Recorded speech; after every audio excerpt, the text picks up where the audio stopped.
Chapter 1.5 Labor, Slavery and Caste in the Spanish Colonial System. As Spain's empire grew, it didn't just extract gold and silver. It built an entire society organized around two things: who did the work and who ranked above whom. In this chapter, we'll see how the Spanish coerced labor, why the Atlantic slave trade took hold, and how a rigid racial hierarchy, the caste system, shaped the Americas for centuries.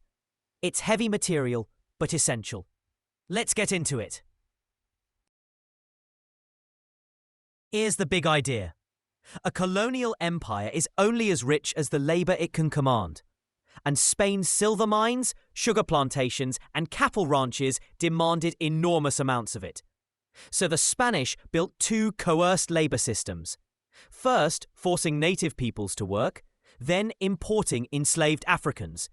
On top of that economy, they layered a rigid social hierarchy, ranked by race and birthplace, the caste system. And they invented ideas to justify both conquest and slavery. This is key concept 1.2, and the structures created here lasted for generations. Two themes run through it all: labor and race. Start with the first labor system, the Encomienda, which we met last chapter. It was a royal grant giving a Spanish colonist the right to demand labor and tribute from the native people of a given area, supposedly in exchange for protecting them and teaching them Christianity. In practice, it was brutal, coerced, and often deadly, and it accelerated the collapse of native populations already devastated by disease. Over time, it was replaced by other arrangements. But the pattern was set. Build the colonial economy on forced native labor. Remember the key phrase: the Encomienda was a grant of people, not land. Now a pivotal and grim turn. As native populations collapsed from disease and overwork, and as reformers like Bartolomé de las Casas loudly protested the enslavement of native peoples, the Spanish turned more and more to enslaved Africans to fill the labor gap. The reasoning was coldly practical. Many West Africans had agricultural expertise, and having been exposed to Old World diseases, some resistance to them, and torn from their homelands across an ocean, they could not easily escape or be rescued by their communities. A labor vacuum, filled by the brutal logic of the slave trade. That shift is one of the most consequential in all of history. The system that delivered this labor was the Transatlantic slave trade. African men, women, and children were captured, sold, and forced onto ships bound for the Americas. The ocean crossing is known as the Middle Passage, and it was horrific. People chained together below deck in crowded, suffocating, disease-ridden conditions. Many thousands died before ever reaching land. Over the coming centuries, this trade would grow into a vast and immensely profitable system that forcibly carried millions of Africans across the Atlantic. We name it plainly because the exam and history demand that we understand it. It's vital to understand what kind of slavery this became because the exam tests the distinction. Atlantic slavery developed into chattel slavery. Chattel means property. Enslaved people were legally owned as objects, bought and sold. It was lifelong, with no path out. It was hereditary, passing down to a person's children. And it became race-based, tied specifically to African ancestry. Remember back in topic 1.1, we noted that slavery had existed in West Africa, but often was not lifelong or based on race. This new Atlantic system, permanent, inheritable, and racial, was a uniquely dehumanizing break from those earlier forms. All of this produced a rigid social hierarchy the Spanish called the Caste System, or Sistema de Castas. Picture a pyramid. At the very top, the smallest group with the most power, the Peninsulares, people born in Spain. Just below them, the Criollos, of Spanish descent but born in the Americas. In the middle, the growing mixed-race populations, mestizos of European and native ancestry, and mulattoes of European and African ancestry. Near the bottom, Native Americans, bound to labor and tribute. And at the base, with the lowest legal status, enslaved Africans, owned as property. Your place in this pyramid shaped your entire life. So how did the caste system actually work? Your rank was determined by two things: your ancestry and your birthplace. That rank then shaped nearly everything: the job you could hold, the taxes you paid, the rights you had, your standing in the community. Because Spanish men frequently had children with native and African women, large mixed-race populations grew, a process called mestizaje, and the Spanish became obsessed with labeling and ranking every possible combination. In daily life, the lines could blur, and people sometimes moved between categories, but the basic hierarchy held firm. Your status came down to birth and blood.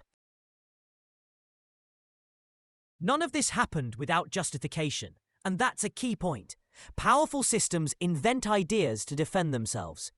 Europeans developed arguments to rationalize conquest and slavery.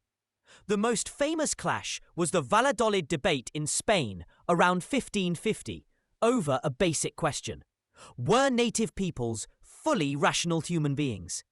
Bartolomé de las Casas argued yes. They had rights and souls and could not be justly enslaved. His opponent, Sepulveda, argued no, claiming they were, in Aristotle's phrase, natural slaves. And over time, an even more sweeping idea took hold: that race itself justified bondage. Ideas, in other words, were used to excuse profound injustice. One more pillar of the Spanish system: the Catholic Church. Religion wasn't a side note.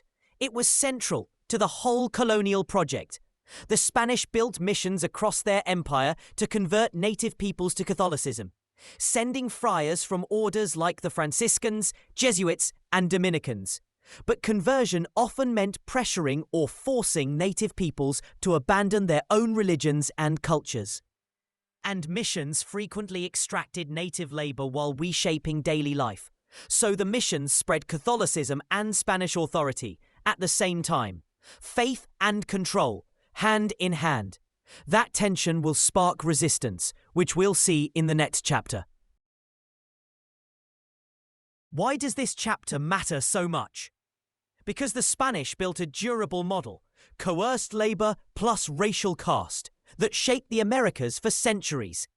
Race-based slavery took deep root and would expand across the hemisphere, including, eventually, in the English colonies we'll study in Unit 2.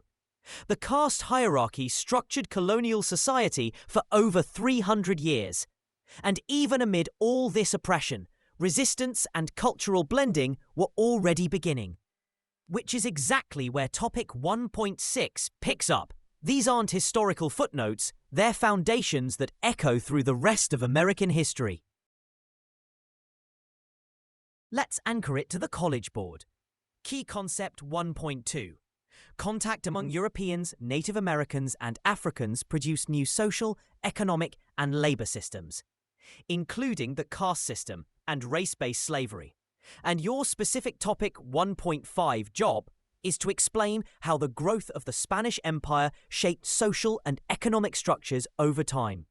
Notice that phrase, over time. The exam wants you to trace change, from encomienda to African slavery, to a hardening racial hierarchy. Think in terms of development across decades. In theme terms, two threads dominate this chapter: social structures. The caste system is one of the clearest examples of social hierarchy in the entire course. And work, exchange, and technology, coerced labor, the encomienda, and the slave trade are all about who works and how economies are built. You'll also see migration and settlement in the forced movement of enslaved Africans, American and regional culture in mestizaje, and America in the world in the Atlantic trade. Lead your essays with social structures and with work, exchange, and technology. 2 skills to drill. First, causation. Be ready to explain why the Spanish shifted from native to African labor, the collapse of native populations, the protests against native enslavement, and the cold, practical logic of the slave trade. Practice laying out those causes. Second, continuity and change over time. This topic is built for it. Trace the labor systems as they develop, from the Encomienda to African chattel slavery to an ever-hardening caste hierarchy. Causation and continuity and change are your point winners here. Lock it in. Screenshot this slide. 1. Peninsulares, Criollos, Mestizos, the top of the caste pyramid, then native peoples, then enslaved Africans at the base. 2. Chattel slavery is property, permanent and passed down, owned, lifelong, hereditary and racial. 3. Native decline, African slavery. Disease emptied the labor force, so Spain enslaved Africans. And 4. Casta equals birth plus blood. Your status was fixed by where you were born and who your ancestors were. 4 hooks, and the chapter is locked. 60-second recap. 1. As Spain's empire grew, it built rigid systems of coerced labor and racial caste. 2. The Encomienda forced native labor and tribute, brutal and often deadly. 3. The collapse of native populations drove the shift to enslaved African labor and the rise of the Atlantic slave trade.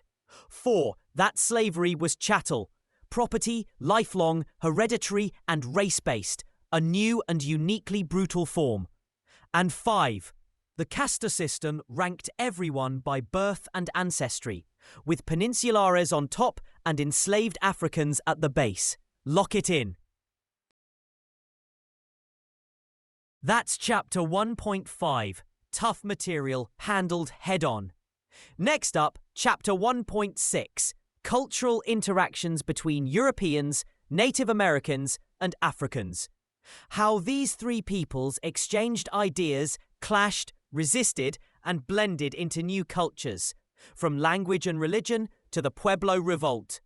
Subscribe so you don't miss it, and I'll see you in the next one on your way to a 5.